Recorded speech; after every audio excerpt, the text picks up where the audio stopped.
From Interior Alaska's most trusted news source, this is the Fbx Evening News.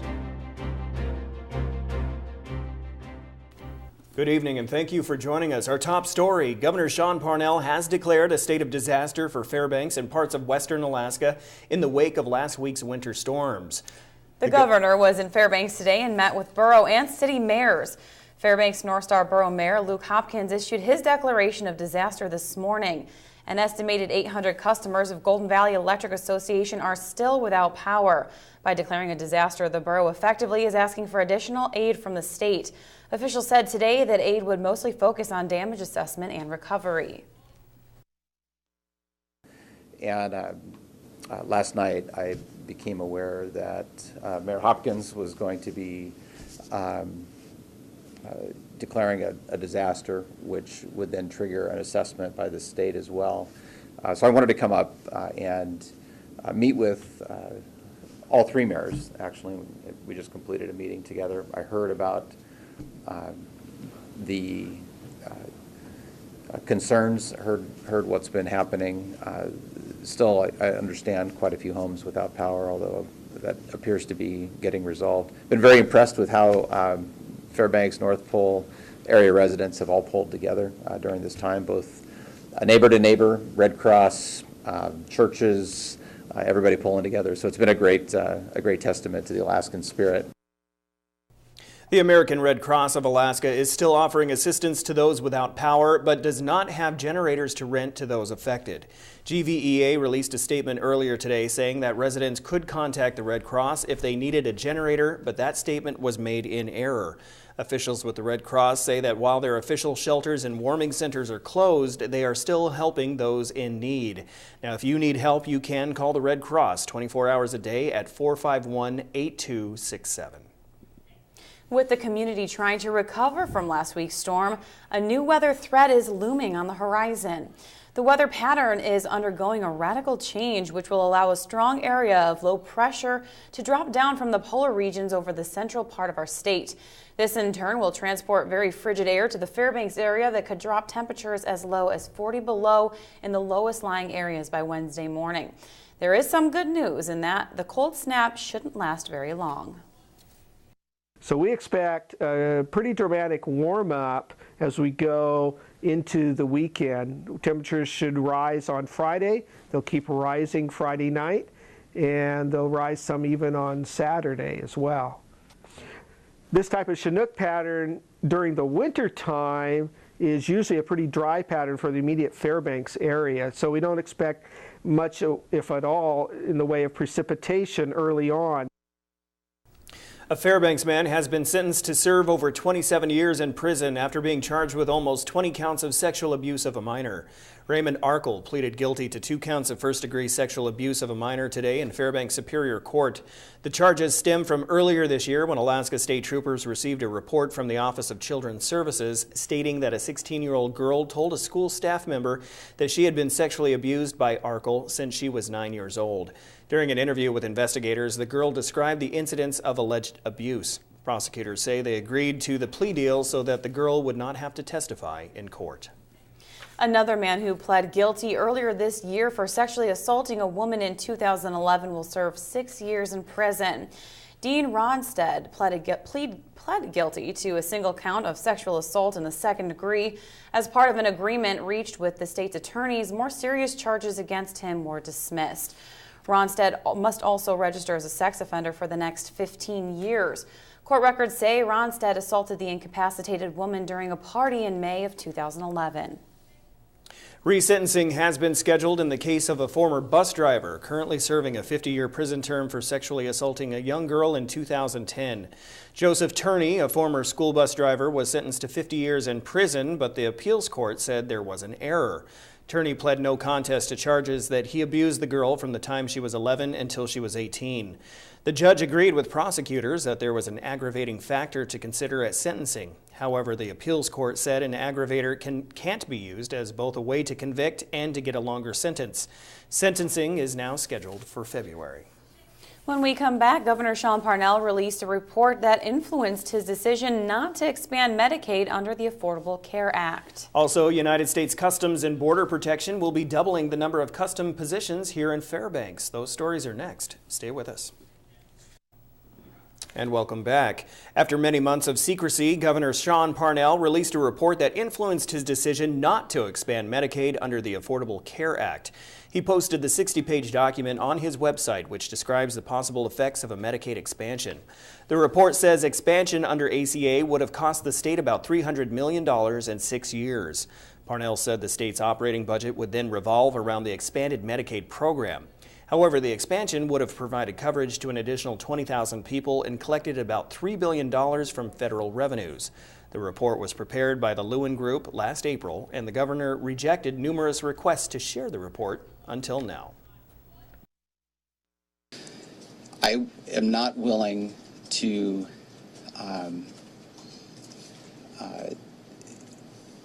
attach Alaskans' health care or their financial health to a failing Obamacare system. I am willing, and you've heard me speak to it, to address gaps in access for services. The legislature could overturn the governor's decision to reject Medicaid expansion. We've provided a link to the Lewin Group report on webcenter11.com. A state court judge has ruled that Alaska's newly redrawn political boundaries meet constitutional standards. Superior Court Judge Michael McConaughey issued the ruling today, granting the Alaska Redistricting Board's request for summary judgment. The Alaska Supreme Court had ordered the board to redraw the state's political boundaries after allowing an interim map to be used for last year's elections. Issues of compactness and socioeconomic integration were raised in challenges to the way in which several of the districts were drawn in the latest iteration of the map. But McConaughey found the challenged districts passed constitutional muster. Former United States Senator Ted Stevens' 90th birthday would have been celebrated today. Stevens was in office for over 40 years in representation of the state of Alaska. The University of Alaska Fairbanks Ted Stevens Project held a public event which is currently going on right now at the Rasmussen Library. Special guest Marie Matsu-Nash, who worked with Stevens for several years, was there and gave her remarks. She also helped identify photos found in the Ted Stevens Senatorial Papers archives. Stevens died in a plane crash on August 9th of 2010. After complaints from parents, students, and staff and weeks of work by administrators, the Fairbanks North Star Borough School District will provide an update on schedules at secondary schools throughout the borough. Administrators for the district will provide the school board with an update at the board's regular meeting scheduled for tomorrow. The district sent out a survey to certain students, staff, and parents last week, seeking feedback on a draft of a new schedule. The proposal for the new schedule attempts to keep the benefits of a district-aligned schedule while also addressing concerns about passing period times and lunch problems. United States Customs and Border Protection will be doubling the number of custom positions in Fairbanks. The increase will be seen at Fairbanks International Airport and is to allow direct flights between Fairbanks and Dawson City, Yukon. The federal agency last month denied a proposal by a Whitehorse-based airline to offer flights between the two cities, citing a staffing shortage in Fairbanks. The airline, Air North, won an appeal in the case and will be adding the 3 permanent positions to Fairbanks. Fairbanks Memorial Hospital Hospice and Denali Center will be hosting the first community service of memories tomorrow evening. The event will begin at 6 p.m. at the Morris Thompson Cultural Center, and it is open to all interior residents. The point of the event is to provide the community an outlet to remember the lives of their loved ones who have passed away. The service will consist of music, non-denominational prayer, and support. Organizers say if planning to attend, you can bring a printed photo of the loved one lost to place on the table of memories. For the community, and actually it doesn't even have to be anyone that we have cared for. It's for anyone who's lost, feels a loss. This is just a way for our community to come together and support one another during a difficult time. Well, hey there, Joe. How you guys doing? Doing well. Good. How are you? Doing Busy all right. weekend? Yeah. Fairly busy. Did you lose power? No, thankfully I didn't. Oh, lucky one. Lucky. Yeah, got lucky this time. But So what do you have going on in sports? Yeah, over the weekend we had some Ice Dogs highlights from their weekend of great defense that resulted in 2 big division wins. See how they did it. Plus the UAF volleyball team, they honored their senior and a new I-5 coming up right after the break. Welcome back, Interior Alaska. Joe Cook here, bringing you another weekend recap. We start tonight with the Fairbanks Ice Dogs, who have been relying on their defense and goaltending recently, and it's resulted in wins. Friday night, they beat the Midwest Division leader Minnesota Wilderness 2-1 in the shootout. On Saturday, it was the same theme, defense and goaltending. Chandler Modric gave Fairbanks a 1-0 lead after a Lonnie Clary and Brett Gervais helper. 11 minutes into the game, the Ice Dogs came back right after, a little over 2 minutes later, with a beautiful pass from Ben Campbell to Brett Gervais, a mini breakaway goal, beautiful pass, and it results in the score. Thomas Lindstrom of Minnesota, he would make it a 2-1 game in the second period, but that would be it for the scoring. Kazimir Kosciuszko made 27 saves on 29 shots for the Wilderness, but the Ice Dogs have a hot goalie and decor. Kevin Aldridge made 19 saves on 20 shots, securing the 2-1 win for Fairbanks. The Ice Dogs are now second in the Midwest with 28 points, just 4 points back of the Wilderness, while Kenai is at 25 points. Aldridge has allowed 4 goals in the last 4 games. I like to take pride in our defensive zone, and I think all our defensemen do. I think our whole defensive core played pretty solid this weekend, and that's what we needed to beat a team like this, because we knew coming in that their goalie's on a hot streak, and we didn't know how many goals we were going to be able to get in on him, so defense was key. Let our guys battle hard. They battled very hard against us, and you know, you're not going to win every game 8-1. Got to win those games 2-1, and we found a way to do that twice this weekend. The Nanook volleyball team had its last home game of the 2013 season on Saturday night. The team's lone senior, Carrie Knight, was honored before the game as she received flowers and a picture with her parents there. She was a little emotional, reflecting on her 4-year career that's culminated in her senior year being her best statistically. The Nanooks got stronger as the game went along after Western Washington, number 10 in the country, took the first set 25-10 in set 2. The Nanooks came back from a 9-point deficit and made it a 15-20 game, but the Vikings got a 25-19 win, and Knight had 8 kills, increasing her streak of games with at least 7 kills to 18. Sam Hartoon had a game-high 19 kills to lead the Nanooks as UAF matched the Vikings point for point in the third, but Jenna McPherson had 13 kills with no errors as the Vikings win 25-19 in the third for the sweep after a 4-0 run to break a 16-16 tie. They had 3 errors the whole match. I think we just did a good job of sticking to the game plan, making less errors, and just, you know, being consistent. It's amazing the support that I had tonight and the support of the team no matter what, and that's incredible, and you don't forget those kind of things. And as well as, you know, 4 years goes fast, and tonight was fast, but I have 2 more matches, and that's what I'm looking forward to. You know, our errors obviously killed us tonight, and it has been throughout the season, but we're going to still work. It's something we can do this week in practice, and we can go 2-0 this weekend. And in high school hockey over the weekend, the North Pole Patriots and Hutchinson Hawks made up for a game that was postponed because of the winter storm last week. Saturday night, the Hutchinson Hawks had a 4-2 win over North Pole in the Polar Ice Arena. Hawks freshman Bella Armstrong scored the game winner on a power play in the third to break a 2-2 tie. The Patriots are 1-2 while Hutchinson is 2-0. Thomas Lees had a goal and assist for Hutch in the victory. And on Sunday, Team Hill won the 2013 Yukon Title Curling Classic Championships. Team Hill had Dave Hill, John Blake, Jason Ostons, and Greg Persinger on the squad. The team defeated Team Wallingham out of Whitehorse, Yukon for the title. Team Hill rallied from an 0-2 deficit after the first end to win it. The team got $3,600. Persinger came back to Fairbanks to curl after competing in the Olympic trials last week. His team didn't advance to the playoffs, but $3,600 in the Yukon title will do for now. It's the 4th straight year a Persinger has won the Yukon title. Team Wallingham won $1,600, and Chad Persinger's team won the consolation bracket and $1,000. And finally tonight, we know how we do on Mondays in the weekend recap. Here's this week's I-5, the Interior Top 5 plays. At number 5, Carrie Knight, one of her last kills as a Nanook as she continued her streak of 18 games with at least 7 kills against Western Washington on Saturday.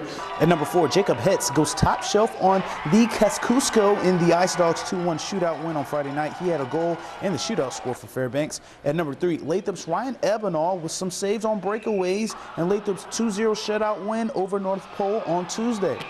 At number 2, Ben Campbell's magnificent deep pass to Brett Gervais, who gets the shooter's bounce on the little mini breakaway goal in the Ice Dogs 2-1 win over the Wilderness on Saturday night. And at number 1, he's an Ice Dog, but he's hot right now. Kevin Aldridge, his saves over the weekend as he allowed 2 goals in 2 games for the Ice Dogs sweep of the Wilderness. To select the play of the week, which will be revealed on Friday, go to the KGVF Facebook, YouTube, and Twitter pages, comment, and let us know which one is the play of the week. The I-5 Sports Report is brought to you by Adient Orthopedic Physical Therapy. And that'll do it for sports tonight. Thanks for rocking with me for a little while. Get warm, Alaska. Mike Schultz is next with your full weather forecast, and we'll catch you next time. Hey everyone, welcome back into Fairbanks Evening News. Mike Schultz with you once again, taking a look at the weather. As we said earlier, we are looking at colder temperatures moving in. Could be severe cold. We'll tell you about that in just a little bit. Let's start off with our photograph for tonight. This one was sent in by Karen Garrity. And the thing that's really interesting about it is not only is there a moose there at their window, but the moose is watching the football game right here. I wonder who he's cheering for. Anyway, again, if you have a photograph to share, by all means, send it to Mike Schultz at KTVF11.com. And we love sharing those with our audience. Here's what's going on as far as our fab photos. It's still, we still have lots of calendars out there. They're free, and you can pick them up in many places around town. There's 12 different locations around town that have them on display for you to pick up, and all of them have great photographs that you have sent in. So be sure and check that out. What's going on at the airport right now? 1 degree above. The high today only 3 above. The low last night 1 below. Record high 41, 1916, 36 below in 2011. Sunrise and sunset 5 hours and 49 minutes as we started heading toward that shortest day of the year. Here's what's going on in our satellite picture. You can see all the flow coming out of the north. A lot of cold air comes from the north because that's where the polar regions are. And that's where the cold air is going to be coming from over the next few days. You can't quite see it yet, but there's a big area of low pressure dropping down from the polar regions, bringing in lots of cold air with it. We'll tell you how much in just a little bit. What's going on across the rest of the state? Well, things aren't too bad over southeast Alaska, around the Anchorage Bowl and the Kodiak Island area. Cloudy skies up and down the west coast, a few snowflakes at Barrow, and cloudy skies at Fort Yukon. In the lower 48 tonight, here's what's going on. Once again, more Pacific Northwest showers there. Central Plains, things are clearing up after the horrible tornado they had yesterday. They had lots of storms, strong winds and everything, all because of a very strong system that moved through rapidly. You can see the remnants of it moving through the New York area today, nothing like it was yesterday. And another storm system moving across the Pacific Northwest because the jet stream, once again, bringing all that cold air in from Canada, helping to clash with the warm, humid air coming up from the south. So looks like more fireworks in store later on this week. Well, back to Alaska for tomorrow, and light snow at Barrow and Fort Yukon, partly cloudy skies for Nome.